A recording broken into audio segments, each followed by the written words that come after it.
بسم اللہ الرحمن الرحیم۔ السلام علیکم عزیز طلبہ، امید ہے آپ سب خیریت سے ہوں گے۔ عزیز طلبہ، آج کا جو ہمارا لیکچر ہے وہ سیکنڈ ایئر سوکس چیپٹر نمبر ہے 4، اور اس کے جو دو کویسچن ہیں، لانگ کویسچن نمبر 2 اور لانگ کویسچن نمبر 3۔ امتحانی نقطہ نظر سے اتنے اہم سوال نہیں ہیں، عام طور پہ پیپرز کے اندر نہیں آتے، لیکن کیونکہ آپ کے سلیبس کا حصہ ہیں تو ہم نے اس کو پڑھنا ہے۔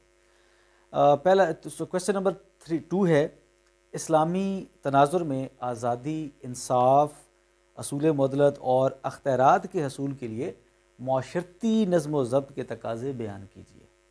کویسچن نمبر 3 ہے کہ فلاحی ریاست میں حصول انصاف کے لیے اسلامی اقدار کا کیا کردار ہے۔ تو یہ کیونکہ ہم مختصر سے سوال ہیں تو میں نے کوشش کی ہے کہ آج کے لیکچر میں ہم یہ کور کر لیں، اور جو موسٹ امپورٹنٹ کویسچن ہے وہ انشاءاللہ اگلے لیکچر کے اندر ہم کریں گے، ٹھیک ہے جی، جو ہے پاکستان میں پولیس کے فرائض، اور یہ تقریباً ہر سال ہی بورڈ کے امتحان میں آ جاتا ہے۔ عزیز طلبہ، پہلا جو ہمارا کویسچن ہے، کویسچن نمبر 2، اسلامی تناظر میں آزادی، انصاف، اصول معدلت اور اختیارات کے اصول کے لیے معاشرتی نظم و ضبط کے تقاضے۔ تو عزیز طلبہ دیکھیں، اسلام جو ہے ایک عدل پسند مذہب ہے۔ اسلام جو ہے وہ محض ایک مذہب نہیں ہے بلکہ دین ہے، مکمل نظام حیات ہے۔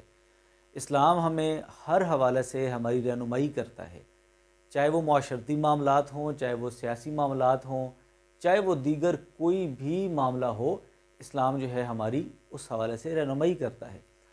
تو جب ہم ریاست کے چلانے کی بات کریں گے، ریاست کے نظم و نسق کی بات کریں گے، تو دیکھیں اس میں سب سے جو پہلی جو بات آتی ہے، سب سے جو بنیادی چیز وہ یہ آتی ہے کہ آیا کوئی بھی ریاست جو ہے وہ اپنے شہریوں کو کس حد تک آزادی فراہم کرتی ہے۔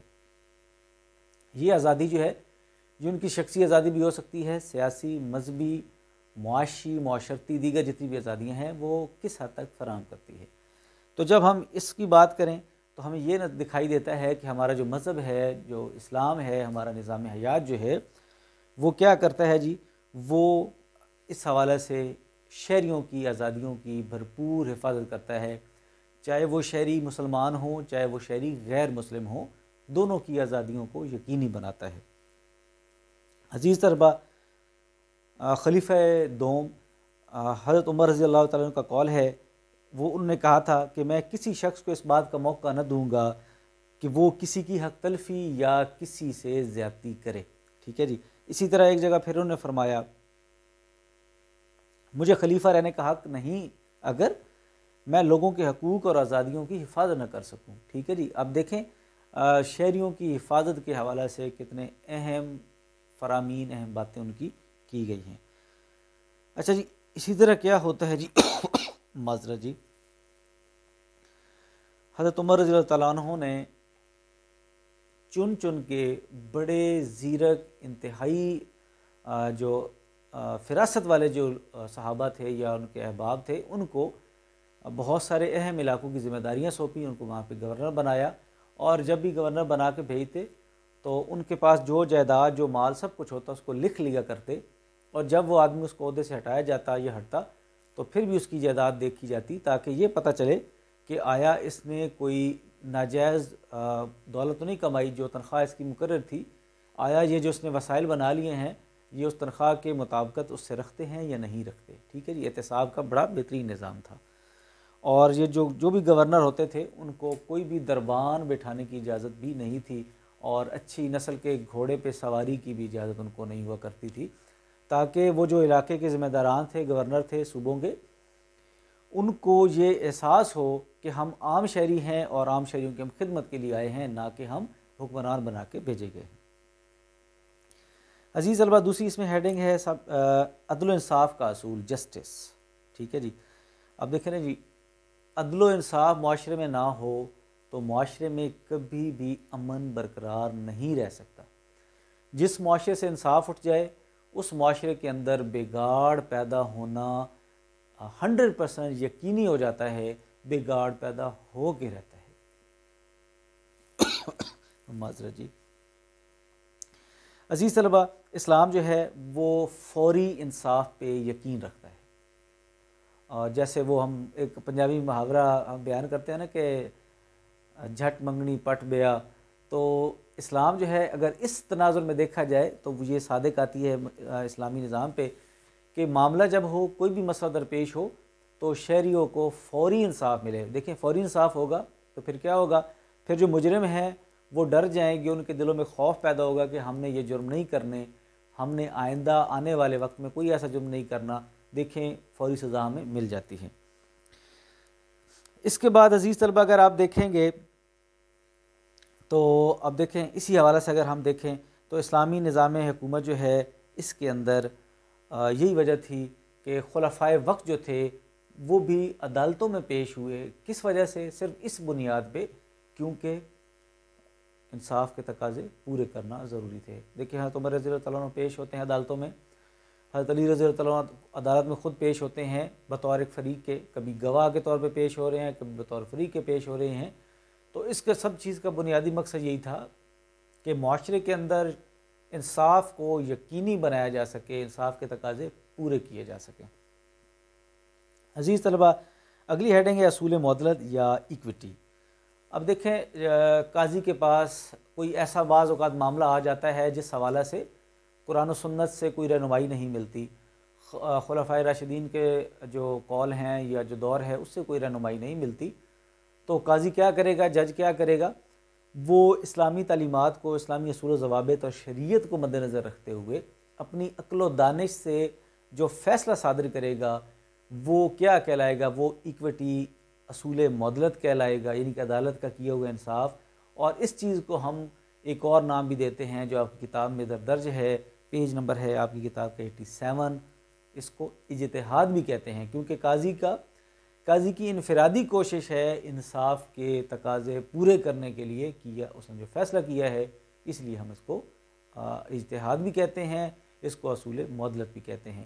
عام طور پہ آپ کے ہاں شارٹ کوسچن آ جاتا ہے اصول معدلت سے کیا مراد ہے، تو پھر آپ یہی جواب اس میں کوٹ کریں گے. معذرت جی. اس میں جو اس سوال کی جو آخری ہیڈنگ ہے وہ ہے اختیارات کا استعمال. اب دیکھیں اختیارات سے کیا مراد ہے جی، ریاست کے اندر امن و امان کی صورتحال کو برقرار رکھنے کے لیے، ریاست کے معاملات کو بہتر طریقے سے چلانے کے لیے جو طاقت استعمال ہوتی ہے اس کو ہم اختیارات کہتے ہیں. اب اسلامی نظام حکومت کے اندر اختیارات کس طرح استعمال کیے جائیں گے؟ دیکھیں اسلامی ریاست کا جو خلیفہ وقت ہے، جو حکمران ہے، وہ دراصل حکمران نہیں ہے، وہ شہریوں کا خادم ہے سب سے بڑا. اور یہ جو فرد ہے یہ پابند ہے قرآن مجید کے جو اللہ تعالیٰ کے جو احکامات ہیں، جو نبی صلی اللہ علیہ وسلم کے فرامین ہیں، ان کا یہ پابند ہے ان کے مطابق اپنا نظام ریاست چلانے کے لیے. ٹھیک ہے جی. تو اس لیے ہمارے ہاں جو بھی حکمران ہوگا، جو بھی خلیفہ وقت ہوگا، تو وہ کیا کرے گا، وہ اپنی مرضی سے فیصلے نہیں کرے گا بلکہ وہ قرآن و سنت کو مد نظر رکھتے ہوئے فیصلے کرے گا. معذرت جی، ذرا گلا خشک ہے تو یہ ہو جاتا ہے مسئلہ ایسا خراش کی وجہ سے. عزیز طلبہ دوسرا ہمارا سوال ہے فلاحی ریاست میں حصول انصاف کے لیے اسلامی اقدار کا کیا کردار ہے؟ تو آپ کی کتاب میں چھوٹا سا ایک پیرا دیا ہوا ہے، میں نے ویسے ہیڈنگز بنا دی ہیں، آپ اس کو لکھ بھی لیں اگر چاہیں تو نہ بھی لکھیں، تو کیونکہ یہ جنرل سا موضوع ہے تو اس میں ہم اسی لیے ہم بات کریں گے. اچھا جی، اب ہوتا کیا ہے جی، اسلامی فلاحی ریاست کے اندر حصول انصاف کے لیے جو اسلامی اقدار کیا کردار ادا کرتی ہیں؟ دیکھیں نا جی، ہمارا مذہب جیسے میں نے تھوڑی دیر پہلے بھی بات کی، اسلام جو ہے وہ دین ہے، اسلام مکمل نظام حیات ہے. تو انصاف کے تقاضے خاص طور پہ اس پہ بہت زیادہ فوکس کیا گیا ہے. اگر آپ دیکھیں گے تو جو بھی حکمران وقت ہوگا ریاست کا، وہ شہریوں کی آزادی، معاشرتی انصاف، مساوات، جمہوری نظام کے صحیح خد و خال کو اپنانے اور ان پہ عمل کرنے کا پابند ہے، شہریوں کی آزادیوں کے تحفظ کا پابند ہے. پھر اگر آپ اسی طرح دیکھیں گے تو وہ اس بات کا پابند ہے کہ وہ اپنے جو فرائض ہیں وہ ایمانداری کے ساتھ، رواداری، خلوص نیت، فرض شناسی اور انسان دوستی کا ثبوت وہ مہیا کرے اور اس کو مد نظر رکھتے ہوئے اپنے فرائض ادا کرے. حضرت محمد صلی اللہ علیہ وآلہ وسلم کا ایک قول ہے کہ تم میں سے ہر ہر ایک شخص کی حیثیت ایک گدڑیے، یہ جو بھیڑ بکریاں چلانے والے ہوتے ہیں، گدڑیے کسی ہے جو اپنے ریوڑ کے حفاظت کا ضامن ہے۔ حکومت کی حیثیت بھی ایک گدڑیے کی کسی ہے جو ریوڑ کی چوکیداری کرتی ہے، یعنی کہ حکومت جو ہے وہ ذمہ دار ہے، وہ چرواہے جیسی ہے، اور وہ اپنے ریوڑ یعنی کہ عوام کی حفاظت کی ذمہ داری ریاست کی ہے، حکومت کی ہے۔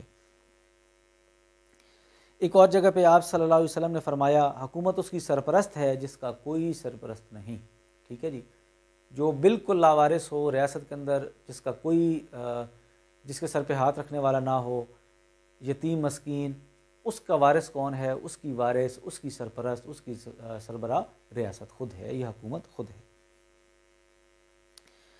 اسی طرح حضرت عمر رضی اللہ تعالیٰ عنہ کا کیا طریقہ کار تھا زندگی کا جب وہ خلیفہ تھے؟ تو وہ رات کو بھیس بدل کے گلیوں میں چکر لگاتے مدینہ کی گلیوں میں، تاکہ ان کو پتہ چل سکے کہ کوئی بھی فرد جو ہے وہ بھوکا نہ ہو، کسی فرد کو کوئی مسئلہ ہو تو وہ اس کو حل کرے۔ اسی طرح عزیز طلبہ اگر آپ دیکھیں باقی اگر آنے والے وقت میں دیکھیں تو ایک جگہ پہ حضرت عمر رضی اللہ تعالیٰ کا قول ہے، انہوں نے کیا کیا تھا؟ زائد، یہ ایک دفعہ کا جو واقعہ ہے ان کے ہاں، کہ زاہد رضی اللہ تعالیٰ عنہ جو ہیں وہ قاضی تھے، اور حضرت عمر رضی اللہ عنہ بطور کسی فریق اس عدالت میں پیش ہوئے، وہ اٹھ کے کھڑے ہو جاتے ہیں، تو حضرت عمر رضی اللہ عنہ کیا کرتے ہیں؟ وہ کہتے ہیں کہ زاہد جو ہے وہ قطعاً ایسی عدالت کا قاضی نہیں ہو سکتا جس میں وہ خلیفہ اور عام وقت میں عام فرد کے اندر تفریق کر رہا ہو، یعنی کہ خلیفہ آیا تو وہ احترام کر رہے ہیں، تو اس کا مطلب تو یہ تھا کہ دوسرا فریق یہ سمجھے گا کہ جناب جو قاضی خلیفہ کے احترام میں کھڑا ہو گیا ہے تو اس نے فیصلہ بھی خلیفہ کے حق میں دینا ہے۔ تو اس شک کو بھی دور کرنے کے لیے انہوں نے کیا کیا تھا؟ ان کو عدالت سے برخاست کیا اور نئے قاضی کو وہاں پہ اس کا تقرر کر دیا۔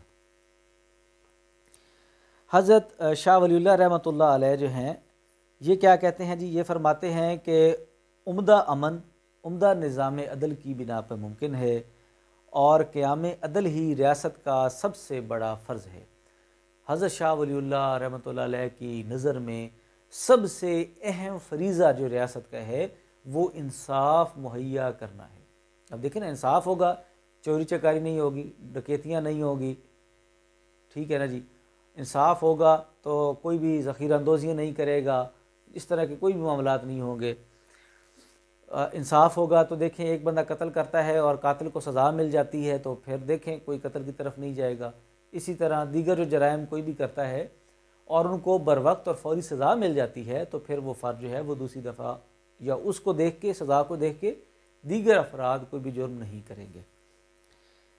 اچھا جی، اسی طرح آپ دیکھیں ایک مسلمان جو فلاسفر ہیں، فقہا ہیں، ان کا ایک قول ہے کہ کافر منصف حکمران ظالم مسلمان حکمران سے بہتر ہے۔